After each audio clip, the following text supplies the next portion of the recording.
Hey everyone, it's Lauren. Today's video is going to be on ways of finding a good companion.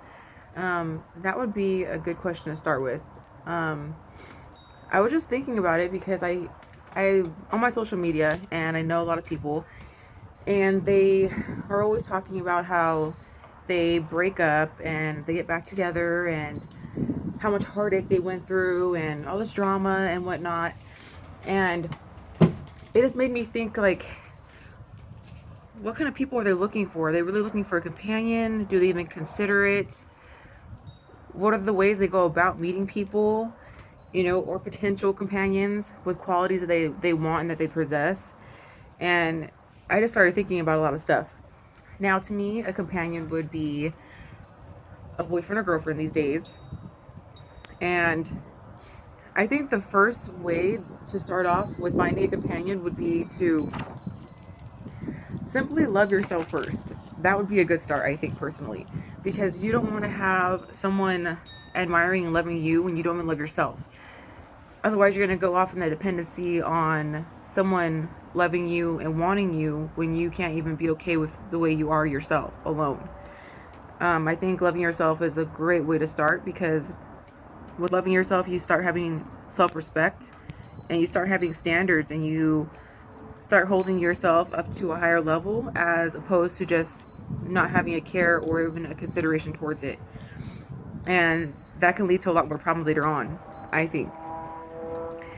Now, another one, or a good question to start off with when looking for a companion would be, why would you even want to have a companion to begin with? What is your reasoning behind it? Is it because you are alone and you need company? Or you just want someone to spend time with, create memories with? Is it someone you want to find as a lifelong partner?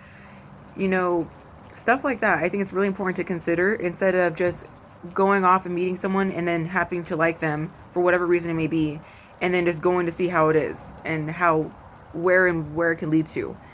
I don't think that's a good way to go about things personally because you don't know where it's going to lead to and you're not even giving yourself a fair start, including the person you're going to be getting to know.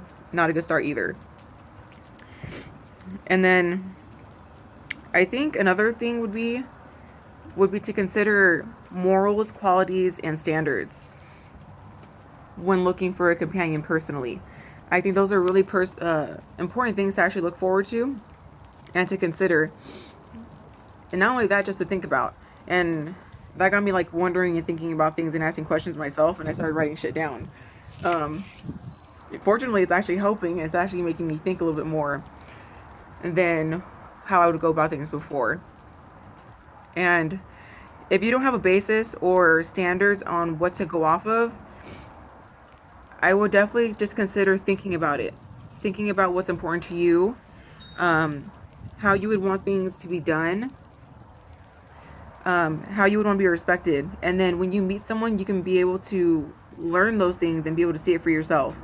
Um, One thing I think that is a great way of getting to know someone would be just asking questions. Just ask questions. Don't be sitting there quietly and just having remote conversations about sports cars and whatnot and what you've been doing about your whole day. I mean, ask questions when you're talking to someone, especially when it's someone that you have an interest in, because that is your best opportunity right then and there to get to know that person and their interest and the things that they're into and how they go about life in general. Instead of wasting your time and finding these things out later on when a situation does come up and you happen to find out that's not how you planned on things going. And then it doesn't work out, and then some people go through heartbreaks or they go through I don't give a shit anymore type of attitude and a whole bunch of other stuff, all because of you not taking advantage of the time to set standards for yourself, getting to know someone properly by asking questions, and making the best out of it pretty much, you know? So that's just a couple of things I was thinking about on my own. I look forward to anyone's feedback and point of views as well on how they go about looking for a companion. I mean, what would be your process? Like, how do you go about it? And what are things that you consider that would be really important to even go by? Um, so I look forward to anyone's responses, and I'll be posting another video soon. So thanks.